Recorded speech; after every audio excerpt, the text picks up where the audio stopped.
দর্শক এই ছবিগুলো একটু লক্ষ্য করুন।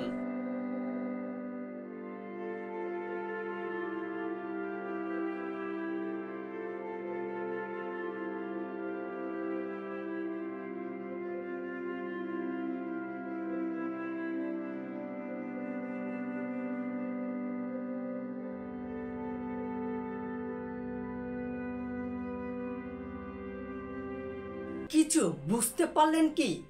আচ্ছা, আমি শুরু থেকে বলছি। বাংলাদেশ বনাম শ্রীলঙ্কা মানে নাগিন ডান্স, সেটা কিন্তু ভালো করে জানে বাংলাদেশ এবং শ্রীলঙ্কার ভক্ত সমর্থকরা। এবং অপরদিকে টাইগার শরীফ, যাকে নাকি বাংলাদেশের অধিকাংশ মানুষই চিনে, কেননা বাংলাদেশ জাতীয় ক্রিকেট দল যেখানে খেলতে যায় সেখানে লাল সবুজের পতাকা নিয়ে হাজির হয় এই টাইগার শরীফ।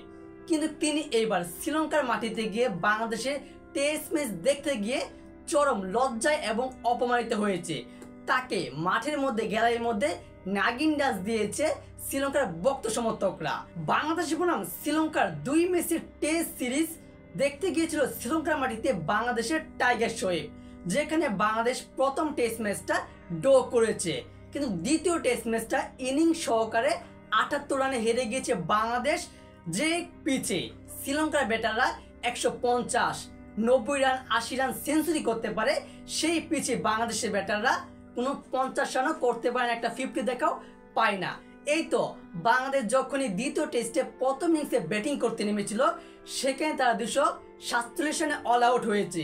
আচ্ছা যাই হোক, দেখা তো টেস্ট খেলা, প্রথম ইনিংসে একটু বাজে পারফরমেন্স করতেই পারে। যখন শ্রীলঙ্কা 458 রান করে তারা অল আউট হয়েছিল, তাদের প্রায় 211 রান লিড নিয়েছিল, সেই 211 রান ট্রাই করতে নেমে বাংলাদেশ দ্বিতীয় ইনিংসে আবার সে একইভাবে ব্যর্থতা দেখা দিল। প্রথম ইনিংসে তো 247 রান করেছে, এবার দ্বিতীয় ইনিংসে তো তারা আপডেট করবে রান স্কোরটা, কিন্তু সেখানে তারা আরো বেশি ব্যর্থ হয়েছে। 133 রানে অল আউট হয়ে গেছে এবং শ্রীলঙ্কা 78 রান এবং ইনিংস ব্যবধানে ম্যাচটা জয় করে ফেলেছে। অপরদিকে শ্রীলঙ্কার মাটিতে গ্যালারিতে উপস্থিত ছিলেন বাংলাদেশের টাইগার শরীফ, সেখানে শ্রীলঙ্কার ভক্ত সমর্থকরা তাকে সুন্দরভাবে নাগিন ডান্স দেখাচ্ছিল।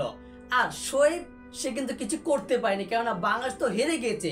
যদি বাংলাদেশ ম্যাচটা জিততো তাহলে কিন্তু শরীফ উল্টো নাগিন ডান্স দেখাতে পারতো, কিন্তু বাংলাদেশ হেরে গিয়েছে, তাকে নাগিন ডান্স দেখিয়েছে, সে কোনো কিছু করতে পারেনি। এই টাইগার শরীফ কিন্তু বাংলাদেশের প্রত্যেকটা ম্যাচ, বাংলাদেশ ক্রিকেট দল যে দেশে যাক, বিদেশের মাটিতে দেশের মাটিতে, সেখানে কিন্তু লাল সবুজের পতাকাটা নিয়ে উপস্থিত হয়ে যায় এই টাইগার শরীফ ভক্ত।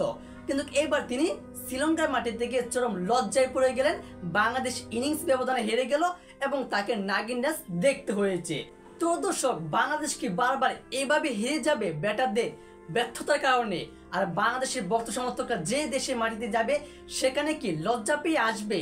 দর্শক, এই বিষয়ে এবং কি আপনি টাইগার শরীফকে নিয়ে একটা লাইন হলেও কমেন্ট বক্সে লিখে যাবেন। আর অবশ্যই ভিডিওটিতে লাইক দিয়ে চ্যানেলটি সাবস্ক্রাইব করে আমাদের পাশেই থাকবেন। ধন্যবাদ।